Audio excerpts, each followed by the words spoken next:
रात का तीसरा पहर था जब रमेश ने अपनी पुरानी हवेली के तहखाने में एक अजीब सी आवाज सुनी। आवाज इतनी रहस्यमयी थी कि रमेश का दिल तेजी से धड़कने लगा। उसने तुरंत एक टॉर्च उठाई और तहखाने की ओर बढ़ा। जैसे ही वह तहखाने के दरवाजे पर पहुंचा, उसने देखा कि दरवाजा थोड़ा सा खुला हुआ था। उसने हल्के से दरवाजे को धक्का दिया और दरवाजा चरमराता हुआ खुल गया। अंदर घना अंधेरा था। रमेश ने टॉर्च जलाकर अंदर झांका। तहखाने की दीवारों पर धूल और जाले थे। अचानक उसकी टॉर्च की रोशनी एक चमचमाती चीज पर पड़ी। वह एक पुराना तिजोरी था।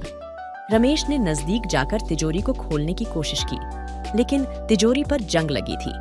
उसने अपनी पूरी ताकत लगाई और अंततः तिजोरी खुल गई। उसके अंदर एक पुराना पीला नक्शा था। नक्शे पर कुछ निशान और निर्देश थे जो हवेली के बगीचे की ओर इशारा कर रहे थे। रमेश का उत्साह बढ़ गया। उसने तुरंत नक्शा उठाया और बगीचे की ओर दौड़ पड़ा। बगीचे में पहुंचकर रमेश ने नक्शे का अनुसरण करना शुरू किया। नक्शा उसे एक पुराने पेड़ के पास ले गया। पेड़ के नीचे कुछ खुदाई करने पर उसे एक लोहे का बॉक्स मिला। रमेश ने बॉक्स को खोला और उसकी आंखें चमक उठीं। बॉक्स के अंदर कुछ पुराने सोने के सिक्के और एक हस्तलिखित पत्र था। पत्र में लिखा था, रमेश, अगर तुम यह पढ़ रहे हो तो इसका मतलब है कि तुमने मेरे द्वारा छोड़ा गया संकेत समझ लिया है।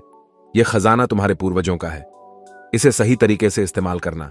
रमेश ने पत्र को ध्यान से पढ़ा और फिर सिक्कों को उठाकर घर की ओर चल पड़ा।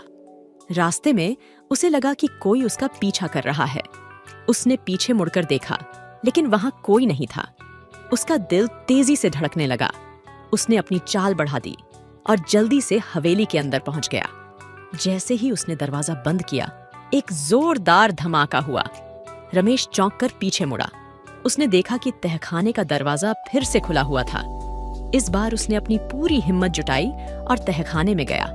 वहां उसे अपने दादा की पुरानी तस्वीर मिली, जिसके पीछे एक और पत्र चिपका हुआ था। पत्र में लिखा था, खजाना तो बस एक शुरुआत है, असली रहस्य अभी बाकी है। रमेश की आंखों में चमक थी। उसने महसूस किया कि यह कहानी अभी खत्म नहीं हुई थी, बल्कि यह एक नए सफर की शुरुआत थी।